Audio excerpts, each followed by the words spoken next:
Terima kasih Pak Nugi yang sudah memberikan kesempatan sebagai moderator. Assalamualaikum warahmatullahi wabarakatuh. Salam sehat, salam sejahtera bagi kita semua. Ini merupakan satu kesempatan yang baik bagi saya. Terima kasih sekali kepada Pak Dirjen Tanaman Pangan yang sudah memberikan waktu kami untuk bisa bersosialisasi, di mana Pak Ugi undangannya cukup banyak ya, hampir 3 juta ya. Ininya kita target kita 1 juta apa 3 juta ya? 1 juta Bu Dir. Iya, 1 juta ya. Ini adalah suatu kesempatan bagi kami, di mana nanti kami bisa bersosialisasi dan memberikan informasi yang banyak kepada ini khususnya tuh sebetulnya kepada petani kita, kepada masyarakat pada umumnya, dan juga tentunya mitra-mitra kita, dan juga kepada penyuluh dan dinas dan sebagainya yang hadir pada siang hari ini. Dan juga saya juga salam hormat juga kepada para narasumber yang saya rasa ahli di bidangnya. Ada Pak Sutarto Alimuso, di mana beliau sangat ini sekali mengenai padi-padian, postraling, perpadi dan sebagainya. Saya nanti mohon dengan adanya webinar ini lebih adalah satu titik pencerahan juga ya kepada perbankan yang selama ini menjadi mitra kita, dan juga asuransi juga sebagai mitra kita yang hadir pada siang hari ini. Bapak Ibu sekalian, saya sangat ini juga kepada Pak Dirjen. Memang semangat kita udah 2 tahun Pak, kita mengawal KUR ini, dan pada tahun 2020 kemarin kita mengawal 50 triliun dan kita bisa mencapai hampir 111% ya, 55 triliun. Itu dengan capaian seperti itu tentunya kita tahu bahwa KUR ini amat sangat dibutuhkan oleh masyarakat kita, terutama kita tahu dalam keadaan yang pandemi saat ini, terutama kita di bidang pertanian tetap harus bisa menyediakan pangan untuk 267 juta penduduk Indonesia, dan tentunya mereka memerlukan permodalan yang lebih cepat ya, lebih cepat. Dan di sini juga kita tahu anggaran kami dari Kementerian Pertanian sekarang aja udah refocusing, dipotong-potong. Jadi kita juga memerlukan modal di luar anggaran APBN kita ya.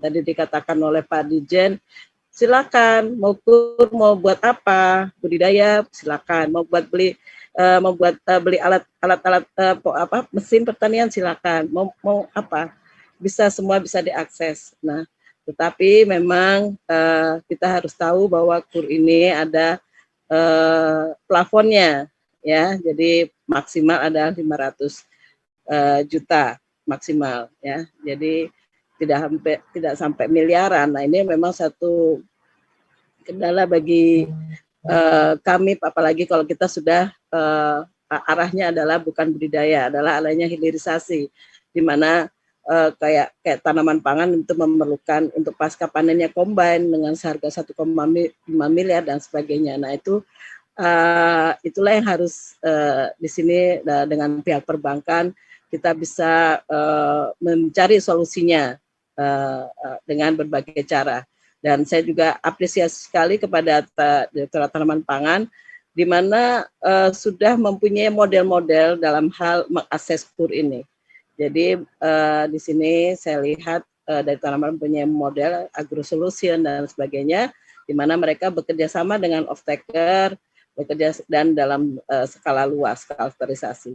Jadi Bapak Ibu sekalian, untuk KUR kita yang saat ini ditargetkan meningkat menjadi 70 triliun, dan dengan Permentan KUR kita yang sudah kita perbaharui, Permentan KUR nomor 5 2021, bahwa di situ tidak konvensional lagi Bapak Ibu sekalian. Jadi tidak ya tetap ketentuan perbankan by name by address per person, tapi bisa kita dengan secara clusterisasi dan dengan off-taker. Nah, inilah salah satu yang nantinya yang tadi dikatakan oleh Pak Dirjen, bagaimana caranya supaya semua bisa mengakses. Nah, ini caranya yaitu tadi, kita harus bersama-sama membentuk satu kelompok badan usaha atau korporasi, di mana nantinya dengan bersama-sama ini kita bisa membeli yang tadi itu yang diinginkan, ya, seperti alat mesin pertanian dengan harga 1,5 miliar bisa kita beli, dan kita juga bekerja sama dengan unit-unit usaha teknisnya, ya, seperti kalau kita membeli kombain ya kita bekerja sama dengan unit pengusaha Alsintan dan sebagainya. Dan di sini juga Bapak Ibu sekalian, plafon yang 70 triliun ini masih tetap bunganya 6%, Bapak Ibu sekalian, tidak berubah, tapi secara nasional plafon kita meningkat, yaitu 200 secara nasional, ya, bukan pertanian saja. Kalau pertanian tadi memang 70 triliun, dan plafon kita meningkat 253 triliun.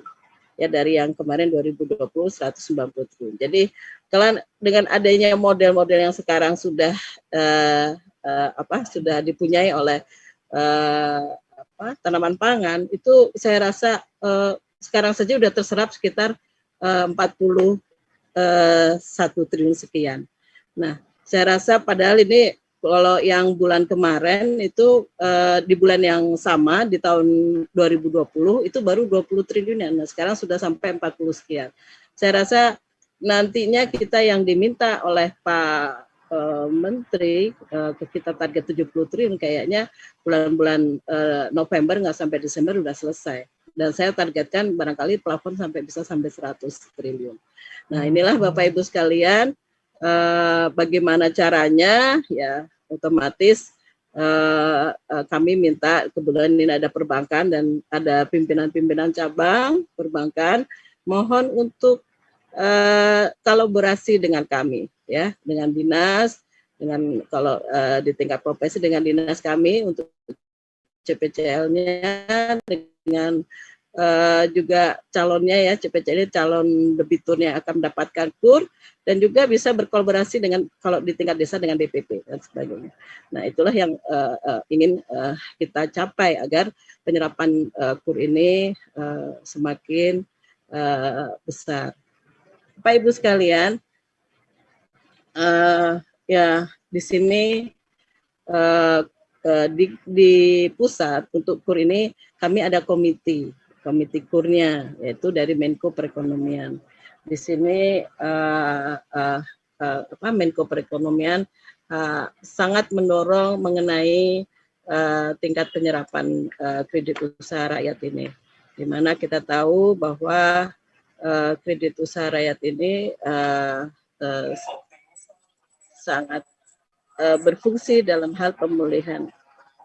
Optimisme pemulihan ekonomi nasional saat ini mulai nampak. Antara lain dengan indeks kepercayaan konsumen sudah mencapai 96,5% dari target 100%. Pada tahun 2021 ini alokasi plafon kredit usaha rakyat ditingkatkan menjadi 253 triliun rupiah.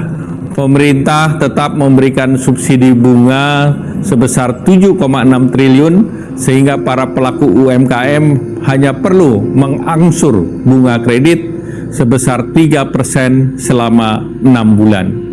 Bahkan bagi yang terkena dampak yang ingin memulai usaha, disiapkan fasilitas bunga 0% dengan pinjaman maksimal 10 juta rupiah. Semakin banyak UMKM yang memanfaatkan fasilitas ini, maka pemulihan ekonomi nasional akan semakin cepat. Jadi Bapak Ibu sekalian, tadi dikatakan oleh Pak Erlangga, komite dari KUR nasional dengan keadaan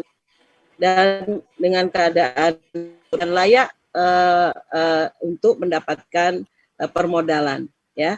Jadi tadi yang dikatakan oleh Pak Dirjen, bagaimana sebenarnya supaya KUR ini gampang terserap, gampang aja Pak. Yang tadi dikatakan Pak Dirjen juga benar. Yang penting ada usahanya, ada KTP-nya, ya, Bapak Ibu tidak pernah mendapatkan kredit sebelumnya, tidak terkena BI checking hitam. Nah, apalagi sekarang dari Kementerian Pertanian melalui Dirjen Tanaman Pangan sudah mempunyai model, yaitu dengan agrosolusinya, dengan korporasinya dan sebagainya, itu semakin mempermudah. Dan tentunya kami dari Kementerian Pertanian, Direktorat Pembiayaan akan tentunya mengawasi, kita berfungsi mengesosialisasi dan mengawasi mengenai penyaluran KUR ini. Dengan mitra kami perbankan dari Himbara yang tadi sudah disosialisasikan oleh Pak Sugi, ada hampir 45 ya badan usaha perbankan yang bisa menyalurkan KUR ini. Jadi Bapak Ibu sekalian, ini adalah alokasi yang tadi 70 triliun itu di mana aja, ada di tanaman pangan 26 triliun, perkebunan 20 triliun, peternakan 15 triliun sekian, dan hortikultura 7 triliun sekian. Bapak Ibu sekalian, tadi juga dikatakan oleh Pak Dirjen, ya betul bahwa memang KUR ini dari hulu sampai hilir, silakan. Bapak menginginkan apa, tinggal membuat proposalnya, nanti kita bisa bersama-sama, RAB-nya seperti apa, kebutuhannya. Nah, kami memang menginginkan Bapak Ibu sekalian agar tidak terjadi kredit macet dan sebagainya, mohon untuk KUR ini lebih ke arah KUR dengan adanya avalis atau off-taker, sehingga petani jangan diberikan uang. Takutnya kalau diberikan uang nantinya bisa dibuat hal-hal yang macam-macam lah ya, bisa buat beli motor dan sebagainya. Nah, kita nggak inginkan itu, kita nggak inginkan kredit macet. Kita inginkan petani apa yang diperlukan oleh petani. Mau beli bibit, pupuk dan sebagainya, silakan.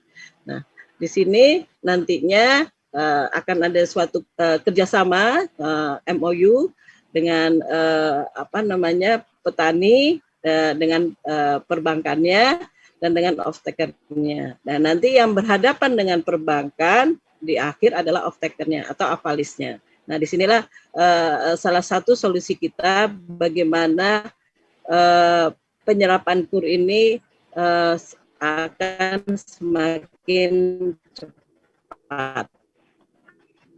Jadi itu Bapak Ibu sekalian. Nah, mikro yaitu antara 10 juta yang tadi juga bahkan sampai bulan Juli ini sebetulnya itu tanpa anggunan, tanpa bunga sebetulnya. Yang tadi yang 10 juta ada super mikro. Tapi nggak tahu ini nanti ada bank BNI, Pak Chandra barangkali apakah super mikronya sudah habis atau masih ada. Dan untuk KUR mikronya tetap Bapak Ibu 10 sampai 50 juta. Dan tadi juga dikatakan oleh Pak Dirjen kalau 50 juta tanpa anggunan, kalau ada yang minta anggunan boleh telepon ke Bu Direktur Pembiayaan.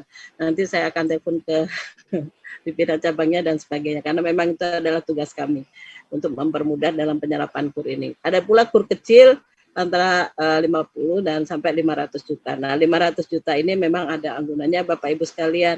Nah, inilah yang nanti peran dari avalis dan peran dari off-taker, inilah yang akan menjamin dari KUR tersebut.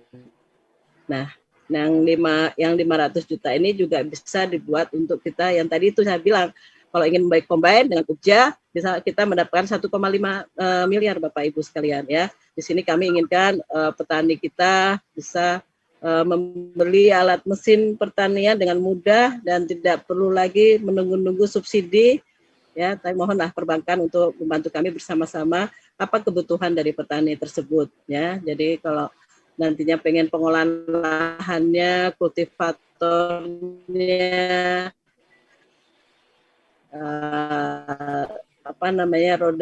traktor rodaan itu nantinya, dan juga costraling, penggilingan, rice mill, kita bisa bantu Pak Sutarto dan teman-temannya Perpadi untuk mengambil kredit ini. Bapak Ibu sekalian, untuk proses penyaluran calon debiturnya seperti apa? Tadi dikatakan sepintas oleh Pak Dirjen, memang cukup mudah.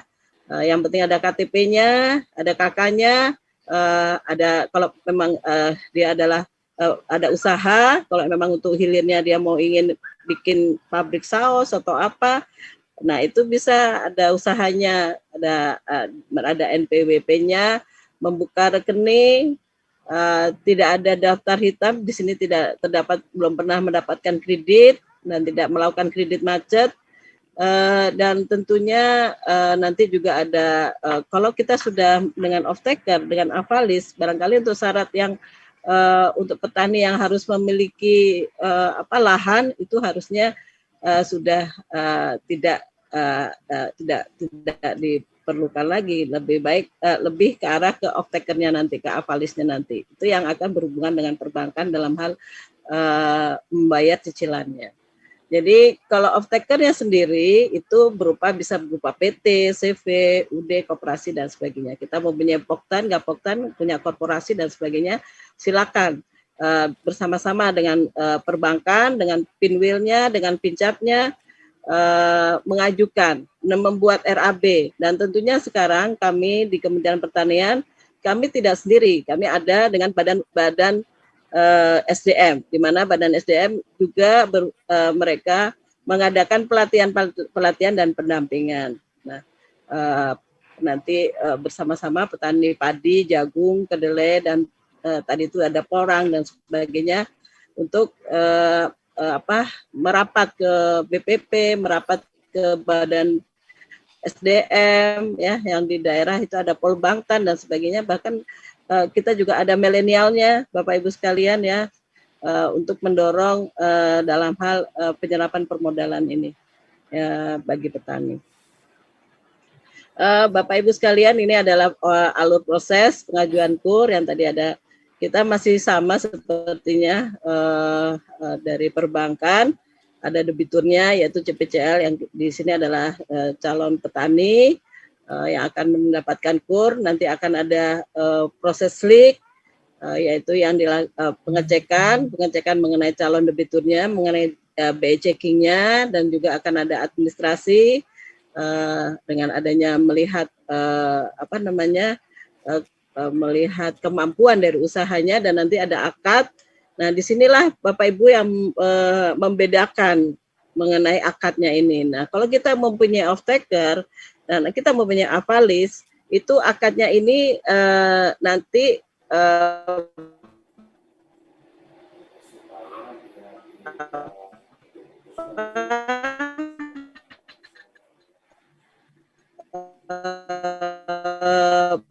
petani yang akan mendapatkan KUR, terus mereka tidak akan mendapatkan uangnya, mereka perlukan saprodi dan sebagainya. Ya, nanti hasilnya baru bersama-sama dengan petani dari hasil yarmennya, yang panennya, keuntungan itu akan dibagikan kepada petani. Nah, inilah yang membedakan kita Bapak Ibu sekalian dengan KUR. Kalau petani kita kasih uang ya secara konvensional.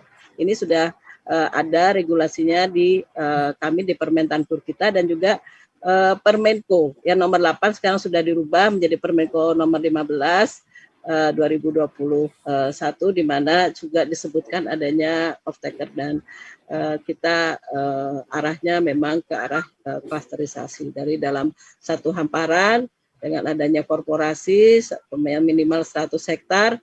Kita menanam pamannya padi semua, jagung semua. Nah, kita ajukan KUR tadi itu yang Supermikro hanya 10 juta, silakan. Nah, nantinya capaiannya bisa sampai 1 miliar dan sebagainya. Nah, itu yang sedang kita lakukan. 5 menit lagi. Mengenai iya Pak, ya Pak. Dan di sini kita mempunyai satu model, Pak Sugi dan Bapak Ibu sekalian. Kita sudah untuk melihat realisasi KUR secara real-time, kita sudah bekerja sama dengan Pusdatin kita dan AWR Pusat, jadi bisa melihat secara setiap saat dengan digitalisasi dengan AWR kita, ya, seperti ya sekarang kita terserap sekitar 41 triliun, sekitar 59%. Jadi Bapak Ibu sekalian, silakan, namanya adalah Sakura, Bapak bisa akses semuanya. Nah, dan juga jangan lupa kalau ingin mengusulkan menjadi mendapatkan KUR, kita mempunyai form ya, formnya ini ada di perbankan. Nah, ini harus kita sama-sama didampingi dari dinas dan sebagainya untuk form ini diajukan kepada perbankan. Ya, ini adalah sama formnya, bisa diakses, nanti ditulis, diisi. Ada juga yang lebih simple, Pak Ugi, nanti itu. Nah, dalam waktu 1 sampai 2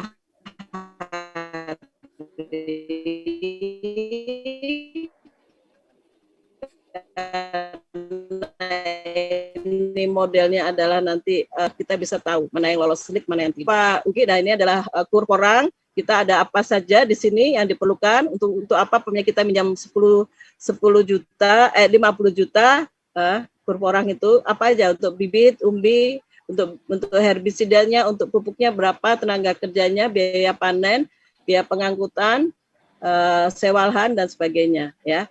Jadi Bapak Ibu, nah ini adalah model-model fitur-fitur, ada untuk kedelai, ubi kayu, kacang tanah, kacang hijau, ubi jalar, padi, jagung, ya. Kita sudah punya semua fiturnya. Bapak Ibu bisa akses nanti di Sakura kami, nanti bisa dibuka, umum juga bisa melihat untuk ininya, dan juga kita sudah punya di Pedum, kita ada diakses, bisa semua. Jadi silakan Bapak Ibu untuk yang tentunya kita harus dalam hal mengajukan kur ini mengenai RAB-nya ini, RUK-nya ini harus benar-benar kita harus hitung benar-benar, karena berhubungan dengan kita nanti mencicilnya, Bapak Ibu sekalian, mengembalikannya, ya. Dan juga dalam hal pengembalian ini kita harus benar-benar memperhitungkan mengenai grace period-nya. Jadi jangan sampai terjadi adanya kredit macet. Jadi PKS-nya harus benar-benar kita perhatikan. Jadi Bapak Ibu sekalian, barangkali itu info yang bisa kami berikan pada siang hari ini. Nanti kalau ada hal-hal yang perlu kami yang kurang jelas, nanti akan kita lanjut di dalam diskusi. Terima kasih Pak Ugi, Ibu sekalian. Assalamualaikum warahmatullahi wabarakatuh.